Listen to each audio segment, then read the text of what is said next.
ফ্রাইডের রাশ আমরা সবসময় ভিডিও করতে পারি না, জাস্ট একটা শর্ট ভিডিও।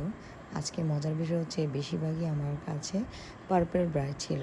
9টার মধ্যে 7টাই পার্পল ব্রাইড ছিল। আমার এটা অবাক লাগার বিষয়। তো যাই হোক, আমি ব্যস্ততার কারণে সব ব্রাইডকে নিতে পারিনি। এই 3টা ব্রাইড একসাথে রেডি, একসাথে গিয়েছে, এই জন্য ওদের ভিডিওটা করা হয়েছে। আর বাকিগুলো তো চলেই গেছে।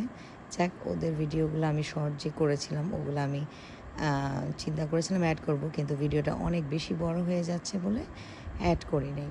তো এইগুলো হচ্ছে আপুদের ফাইনাল লুক। আফটার বিফোরও অ্যাড করিনি, কারণ ভিডিও বড় হলে অনেকেই দেখতে চায় না। সো অবশ্যই ভিডিও যারা আমার পছন্দ করেন অবশ্যই অল্প হলেও দেখবেন। আর ভালো লাগে যাদের, তাদের তো বলা দরকারই নেই, তারা অবশ্যই দেখবে, আমি জানি। যাই হোক, এটা আবার কিছু অন্য কালারও ব্রাইড ছিল।